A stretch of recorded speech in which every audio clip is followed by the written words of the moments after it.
Breaking news Madhurawada ప్రేమోన్మాది ఘాతుకానికి సంబంధించిన CCTV footage విడుదల చేశారు పోలీసులు. నిందితుడి నుంచి తప్పించుకున్న దీపిక సాయం కోసం రోడ్డుపైకొచ్చింది. సాయం కోసం రోడ్డుపై ఆర్తనాదాలు చేసింది. దాడి తర్వాత నిందితుడు ఇంట్లో నుంచి బయటకు వచ్చిన విజువల్స్ సైతం రికార్డ్ అయ్యాయి.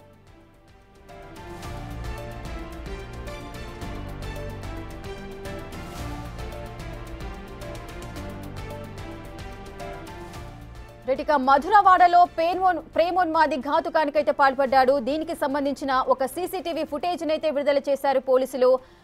దీపిక పైన అదేవిధంగా ఆమె అమ్మ పైన కూడా దాడి చేశాడు ఆ ప్రేమోన్మాది.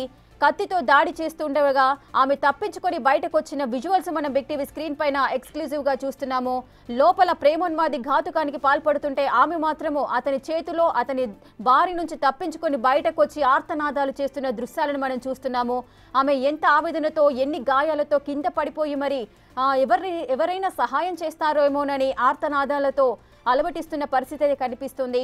కానీ అక్కడికి మాత్రం ఎవరు రాకపోయేసరికి ఆమె దీనస్థితిలో ఉండడాన్ని మనం గమనిస్తున్నాము. సో ఈ దాడిలో వాళ్ళ మదర్ కూడా చనిపోయిన పరిస్థితి నెలకొంది. నిందితుడి నుంచి అయితే తప్పించుకుంది దీపిక. ఆమె సాయం కోసం రోడ్డుపైకి వచ్చి బయట ఎవరైనా ఉన్నారా, ఎవరైనా వచ్చి సహాయం చేస్తారేమోనని అందరిని పిలుస్తూ కూడా ఆర్తనాదాలు చేస్తున్న పరిస్థితి కనిపిస్తోంది. ఎంతో దాడి తర్వాత కూడా అతని సైకున్ చేతిలో నుంచి ఆమె తప్పించుకొని బయటకు వచ్చింది. కానీ ఆమె మదర్ మాత్రం తప్పించుకోలేకపోయింది. నిందితుడు ఇంట్లోనే ఉన్నాడు.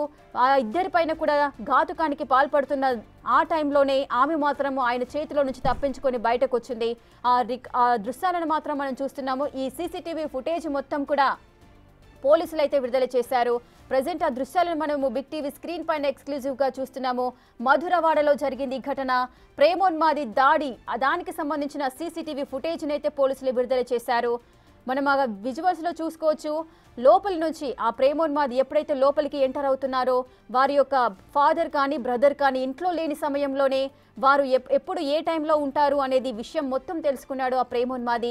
వారు ఇంట్లో లేని సందర్భంలో అంటే వారి యొక్క తండ్రి కానీ దీపిక ఫాదర్ కానీ వారి యొక్క బ్రదర్ ఎవరూ లేని టైంలో అతను లోపలికి వెళ్ళాడు.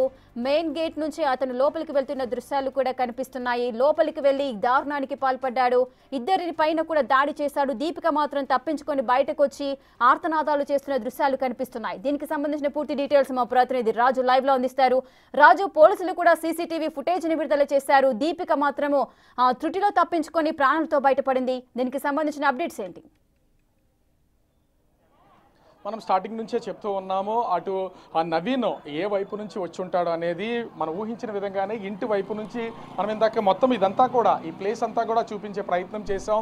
అటు నవీన్ ఏ విధంగా హత్య చేయడం ఇంటి లోపలికి వెళ్ళాడు, హత్య చేసి ఏ విధంగా బయటకు వచ్చాడు అనేది ఇదే అంటే ఇంటి వైపు నేను చూపించే ప్రయత్నం చేస్తా. కనిపిస్తున్నటువంటి ఈ రూట్లోనే నవీన్ పైనుంచి కిందకైతే దిగినటువంటి పరిస్థితి అయితే కనిపిస్తుంది. అటు నుంచి ఆ సీసీ ఫుటేజ్ విజువల్లో కూడా చాలా స్పష్టంగా కనిపిస్తున్నటువంటి దాన్ని నేను ఒకసారి చూపించే ప్రయత్నం చేస్తాను. ఆ విజువల్లో ఉన్నటువంటి దాన్ని కనుక చూస్తే వచ్చినటువంటి నవీన్ అటు అటు ఆ రూట్లో నుంచి పైనుంచి అయితే రావడం అయితే జరిగింది. వచ్చిన తర్వాత ఇదే గేట్లో నుంచి గేట్ తీసుకుని కనిపిస్తున్నటువంటి ఆ సీసీ ఫుటేజ్లో విజువల్లో కూడా చూడొచ్చు. వచ్చినటువంటి నవీన్ ఇలా ఈ గేట్ తీసుకుని లోపలికైతే వెళ్ళిపోయినటువంటి పరిస్థితి అయితే ఉంది. లోపలికి వెళ్ళాడు. ఇక్కడ నుంచి ఇందాక దీపిక తండ్రితో మనము మాట్లాడినటువంటి ఇంటికి వెనక వైపు ఇంటికి వెళ్ళేటటువంటి మెట్లకు ఉన్నటువంటి దారిది. ఈ దారిలో నుంచే అతను నవీన్ లోపలికి వెళ్ళాడు. లోపలికి వెళ్ళి కొంత వాగ్వివాదం అయితే జరిగింది. ఆ పెనుగులాట జరిగిన తర్వాత అటు తల్లిని అత్యంత కిరాతకంగా హత్య చేసినటువంటి పరిస్థితి అయితే కనిపిస్తుంది. అటు తల్లిని హత్య చేసి ఆ కత్తితో పొడిచినటువంటి ఆ నవీన్ తర్వాత అడ్డుకున్నటువంటి దీపికను కూడా గొంతు కోసి పరారయ్యాడు. ఈ విజువల్స్ అన్నీ స్పష్టంగా సీసీ కెమెరాలో రికార్డ్ అయినటువంటి పరిస్థితి అయితే ఉంది. అటు మన దీపికను చూడొచ్చు. మనం చూపించినటువంటి ప్లేస్ అంతా కూడా దాదాపుగా ఇంట్లో హత్య జరిగిన తర్వాత దీపిక గొంతు కోసిన తర్వాత ఇక్కడ నుంచి 50 అడుగుల వరకు ఉంటుంది. తన గొంతుని కారుతున్నటువంటి రక్తం బయటపడకుండా ఉండేలాగా ఇలా గట్టిగా పట్టుకున్నటువంటి దీపిక ఈ 50 అడుగులు కూడా చాలా ధైర్యంగా వచ్చి పోలీసులకి ఫోన్ చేసి 100కి ఇదే ప్లేస్లో ఈ గేట్ ఉన్నటువంటి ప్లేస్లోనే 100కి ఇక్కడికి వచ్చి ఫోన్ చేసి సహాయం కోసం వాళ్ళందరినీ అడిగినటువంటి పరిస్థితి అయితే ఉంది. ఇలా రోడ్డు పైకి వచ్చినటువంటి విజువల్లో కూడా చాలా స్పష్టంగా కనిపిస్తుంది. రోడ్డు పైకి ఇక్కడ వరకు వచ్చినటువంటి దీపిక చివరికి ఈ ప్లేస్కి వచ్చి ఇక్కడే రక్తపు మడుగులో పడిపోయినటువంటి అంటే ఈ పడిపోయినటువంటి ప్లేస్లో రక్తం అయితే మొత్తం అంతా కూడా ఉన్నటువంటి పరిస్థితి ఉంది. ఇక్కడికి వచ్చి ఆ దీపిక సహాయం కోసం ఎదురు చూసినటువంటి పరిస్థితి ఉంది. ఇంకోటి ముఖ్యంగా చూస్తే పోలీసులకు ఒక మెసేజ్ కూడా, ప్రేమించినటువంటి వ్యక్తి వచ్చాడు తన తల్లిని చంపేశాడని ఒక మెసేజ్ కూడా పోలీసులకి ఇచ్చింది. ఎందుకంటే గొంతు కట్ అవడంతో తను మాట్లాడడానికి అవకాశం లేదు, అవకాశం లేకపోయినా కూడా ఒక మెసేజ్ రూపంలో ఏం జరిగిందనే చెప్పినటువంటి పరిస్థితి ఉంది. హుటాహుటిన అటు పిఎంపాలెం పోలీస్ స్టేషన్ సంబంధించినటువంటి ఎస్ఐ భాస్కర్ రావు అయితే స్కూటీ మీద ఇక్కడికి ఘటనా స్థలానికి రావడం, రక్తం అడుగులో ఉన్నటువంటి దీపికను చూడడం, ఆమె సైకి చేసినటువంటి ఆ పరిస్థితి ఉంది. స్థానికంగా ఉన్నటువంటి వాళ్ళు కూడా చెప్తున్నారు, ఒకసారిగా దీపిక సైకి చేయడంతో ఇంటి లోపలికి వెళ్ళి చూసినటువంటి ఎస్ఐకి ఆమె మృతి చెందినటువంటి పరిస్థితి స్పష్టంగా కనపడింది. నిందితుడు నవీన్ దొరుకుతాడని ఆ చుట్టుపక్కల చూసి వెంటనే వచ్చి తనే స్వయంగా ఏ వెహికల్ లేకపోయినా కూడా తన స్కూటీ మీద భాస్కర్ రావు ఆ దీపికను తీసుకుని హాస్పిటల్లో అడ్మిట్ చేసినటువంటి పరిస్థితి కనిపిస్తుంది. ఇక్కడ వెంటనే స్పందించినటువంటి పోలీసులు అభినందించాలి. అదేవిధంగా ఆ రక్తపు మడుగులో ఉన్నటువంటి దీపిక కూడా తమ తల్లిని హత్య చేసినటువంటి నిందితుడు ఆచూకీని పోలీసులకి అత్యంత చాకచక్యంగా చేరవేయడంతో పాటుగా తాను చనిపోతానని తెలిసినా కూడా బయటకు వచ్చి ఎదుటి వాళ్ళ హెల్ప్ అడిగినటువంటి పరిస్థితి కనిపిస్తుంది. ప్రస్తుతం నవీన్ అయితే పోలీసుల అదుపులో ఉన్నాడు. అతని శ్రీకాకుళం నుంచి అయితే పోలీసులు అయితే తీసుకొచ్చినటువంటి పరిస్థితి ఉంది.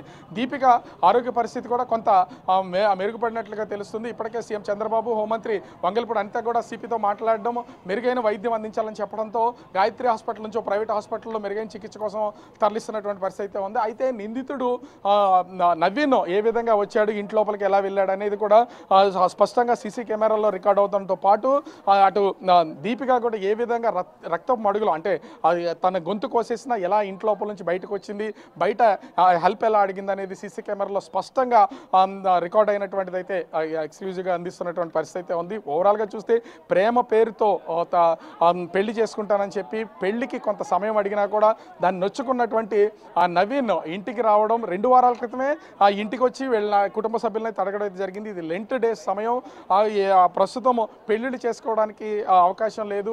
ఇది లెంట్ డేస్ అయిన తర్వాత మేము ఖచ్చితంగా పెళ్లి చేస్తాం, తర్వాత మాట్లాడదాం అని చెప్పి పంపించేస్తారు. కానీ 2 వారాలు గడవక ముందే నవీన్ ఇక్కడికి రావడం, తల్లిని హత్య చేసి ఆ ప్రేమించిన అమ్మాయి గొంతు కోసి పరారైనటువంటి పరిస్థితి ఉంది. పోలీసులు కూడా ఆమె కోర్టుల ద్వారా తాసారం చేయకుండా అతనికి కఠినమైనటువంటి శిక్ష వేయాలని ఇక్కడ ఉన్నటువంటి స్థానికులు, కుటుంబ సభ్యులు కూడా కోరుతున్నటువంటి పరిస్థితి అయితే ఇక్కడ కనిపిస్తూ ఉంది ప్రస్తుతం.